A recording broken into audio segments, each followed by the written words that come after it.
Dan sungguh, kami telah menciptakan langit dan bumi, dan apa yang ada antara keduanya, dalam 6 masa, dan kami tidak merasa letih sedikitpun. Dari ayat di atas, sudah dapat dipahami bahwa pencipta langit dan bumi beserta seluruh isinya, ialah Allah. Proses penciptaan tersebut terjadi selama 6 masa.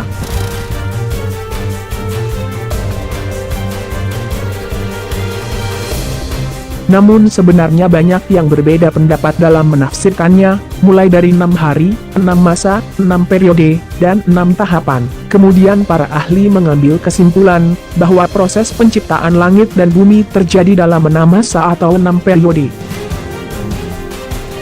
Berikut adalah urutan 6 masa penciptaan bumi dan seisinya. Masa pertama, pada surat An-Naziat, ayat 27. Pada masa atau periode ini, alam semesta pertama kali terbentuk dari ledakan besar yang disebut Big Bang. Ledakan besar tersebut sebagai awal lahirnya ruang dan waktu masuk materi. Dari ledakan besar tersebut terbentuklah awan debu atau dukhon. Ketika dukhon berkondensasi sambil berputar dan memadat, di situ terbentuk unsur hidrogen. Saat temperatur dukhon mencapai 20 juta derajat Celcius, terbentuklah helium dari reaksi inti sebagian atom hidrogen, lalu sebagian hidrogen yang lain berubah menjadi energi berupa pancaran sinar inframerah.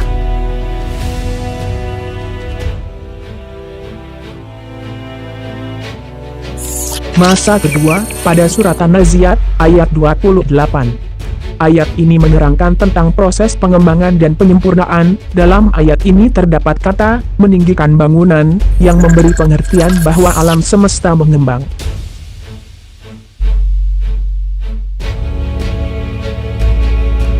Galaksi-galaksi saling menjauh dan langit makin tinggi, sedangkan kata menyempurnakan, memiliki arti bahwa alam ini tidak semata-mata terbentuk, melainkan sebuah proses evolutif atau bertahap.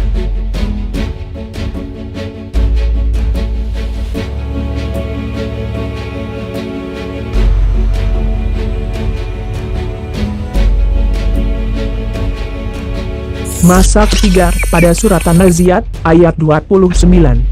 Di ayat tersebut terdapat kalimat, Dia menjadikan malamnya gelap gulita, dan menjadikan siangnya terang benderang. Masa ini adalah di mana terbentuknya matahari sebagai sumber cahaya dan bumi berrotasi, sehingga terjadi siang dan malam. Masa keempat, pada surat An-Naziat, ayat 30.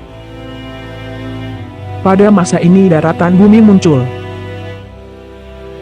Dahulu kala, terjadi tabrakan antara matahari dengan sebuah komet yang menyebabkan satu masa matahari terpental keluar. Masa yang terpental ini menjadi planet, diantaranya adalah bumi. Penghamparan yang dimaksudkan adalah pembentukan superkontinen pangkat di permukaan bumi. Ketika bumi baru terbentuk, belum ada daratan, yang ada hanyalah batuan-batuan yang berpijar dengan suhu ratusan derajat Celcius.